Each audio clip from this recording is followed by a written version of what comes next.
वास्तु एक व्यक्ति का नाम है, पहले से समझिए।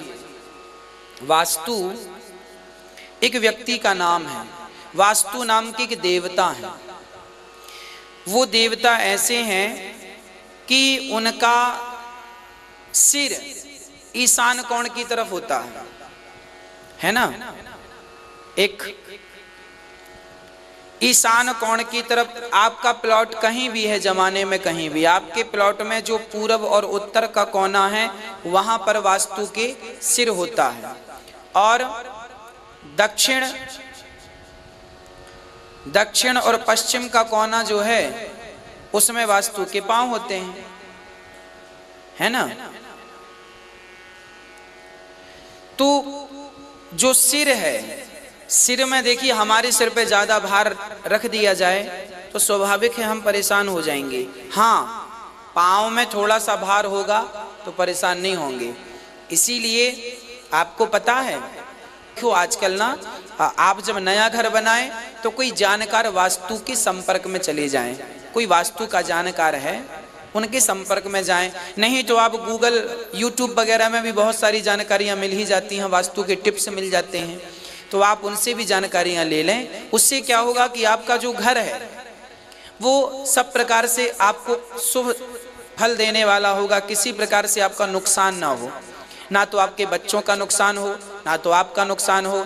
आपकी आर्थिक स्थिति दिनों दिन बढ़ती रहे, तरक्की बढ़ती रहे, नाम बढ़ता रहे, घर बढ़िया होगा। घर का वास्तु अच्छा है तो उस व्यक्ति की तरक्की होगी ही होगी, ये बिल्कुल लिख के रख लीजिए। और जरा थोड़ा सा वास्तु बिगड़ जाए तो थोड़ा सा प्रॉब्लम हो जाती है। तो वास्तु अच्छा होना चाहिए। हाँ, यदि किसी के घर में कोई वास्तु दोष है तो फिर उसका एक समाधान भी होता है। तो जो वास्तु के स्पेशलिस्ट होते हैं ना, आप उनसे संपर्क करें। मैं वास्तु का स्पेशलिस्ट बिल्कुल नहीं हूँ, जो नॉलेज है थोड़ा सा वो आपको देता रहता हूँ। तो जो समाधान है, घर में तुलसी का पेड़ जरूर लगाएं। तुलसी एक ऐसा तुलसी माता ऐसी हैं कि उनके रहने, अच्छा पुराने लोग, अब आप कहेंगे आज तो मल्टियाँ बन रही हैं, घर बन रहे हैं, फ्लैट बन रहे हैं। पहले के लोग ना कच्चे घर बनाते थे, खप्पड़ वाले। फिर उनमें वास्तु दोष होता था कि नहीं? ना, उन घरों में वास्तु दोष नहीं होता था। कारण था, पहले जमाने में जो घर बनते थे उस घर के सामने एक आंगन होता था, बीच में खुली जगह होती थी, आसपास भरा होता था। तो जिस घर में आंगन होता है, और पहले के घरों में लैट्रिन बाथरूम जो है, लैट बाथ जो है, वो घर के अंदर नहीं होती थी, हमेशा घर के बाहर होती थी। तो जब वो चीजें बाहर होती थी और घर का बीच सेंटर खुला होता था तो वास्तु दोष होता ही नहीं था। सबसे बड़ा वास्तु दोष लैट बाथ से ही होता है। खुली जगह ना होने से हर चीज पैक हो गई। अब जैसे हमारी सिर और हमारा पांव, हमारा जो पेट है ना, आपके घर में जो सेंटर पॉइंट है, आपके घर में चारों कोने नापिए और चारों कोनों को जो सेंटर बीच होता है ना, उस बीच स्थान को खाली होना चाहिए। उसे ब्रह्म स्थान बोलते हैं, क्योंकि वो वास्तु भगवान का पेट होता है। और पेट खाली रहेगा अर्थात स्पेस रहेगा तो ठीक रहेगा। हाँ, उस स्थान में आप बैठ के भोजन करिए। रसोई आपकी आग्नेय कोण में है, भोजन लाइए और वहां बैठ के भोजन पाइए आप सभी लोग। तो वहां भोजन करना ठीक है, वो भोजन के लिए ब्रह्म स्थान में आप भोजन।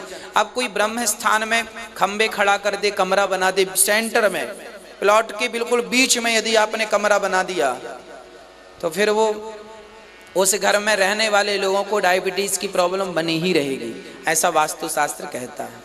तो वो स्थान खाली होना चाहिए। बहुत सिंपल है, बहुत कठिन नहीं है। जब भी नया घर बनाएं तो आप छोटी छोटी बातें हैं, इनका विशेष ख्याल रख लें आप।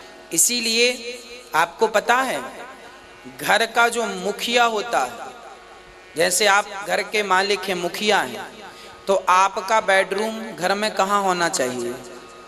सही दिशा में बेडरूम है आपका, आप सही दिशा में सोते हैं तो फिर आपको लाभ ही लाभ होगा। घर के मुखिया, बच्चों के बेडरूम कहाँ होने चाहिए? मैंने बताया ईशान कोण में। पर बच्चों की शादी हो जाए तो वो पति पत्नी के लिए फिर वो अलग दिशा उनके लिए। बच्चे पढ़ने वालों का रूम ईशान कोण में रूम होना चाहिए। पति पत्नी का रूम, घर के मुखिया का रूम कहाँ होना चाहिए? बेडरूम, मास्टर बेडरूम की बात कर रहा हूँ, वो कहाँ होना चाहिए? वो होना चाहिए दक्षिण और पश्चिम के कोने में, है ना। दक्षिण और पश्चिम, दक्षिण पश्चिम का जो कोना है वह घर के मालिक के लिए है, वो वास्तु के पांव है। मतलब घर का मालिक वास्तु देवता के चरणों में पड़ा है। भाई हम आपके चरणों में पड़े रहेंगे तो आप ही हमें पानी देंगे, भोजन देंगे, आप हमारा ध्यान रखेंगे, और हम आपके सिर पे जाके बैठ जाएं? तो मुखिया का बेडरूम हमेशा दक्षिण पश्चिम के कोने में होना चाहिए। हाँ, यदि वो जाके वास्तु के, यदि मास्टर बेडरूम आपने बना लिया माना कि ईशान कोण में, तो फिर आप उस व्यक्ति को देखा जाएगा कि वो अधिक परेशान होगा, उसके जीवन में बहुत शांति नहीं। मैं वास्तु का ज्ञान देने बिल्कुल नहीं बैठा हूँ, पर जो नॉलेज है वो मैं आपको बता रहा हूँ। वास्तु एक शास्त्र है, वास्तु एक विधान है, वास्तु एक साइंटिफिक है ना, साइंटिफिक चीजें हैं। इसीलिए आप जब नया, जो पुराना घर है उसे तोड़ा फोड़ी ना करिए, मैं बार बार रोज आपसे यही कह रहा हूँ प्लीज। पर जब आप नया घर बनाएं तो प्लीज आप हर बात का ध्यान रखें। सीढ़ी की दिशा क्या होनी चाहिए, घर में लाइट बात कहाँ होने चाहिए, मंदिर कहाँ होना चाहिए, रसोई कहाँ होनी चाहिए, मैंने ये सब विस्तार से बताया है। और जय श्री कृष्ण भक्तों, राधे राधे। आप सब लोग कैसे हो? आशा करती हूँ आप लोग कुशल मंगल से होंगे।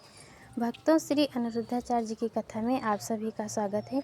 महाराज जी ने इस कथा में बहुत ही अच्छी और विचित्र बात बताई है, क्योंकि महाराज जी ने कहा है जब घर बनवाना चाहिए तो आप लोगों को पहले वास्तु दोष पता कर लेना चाहिए।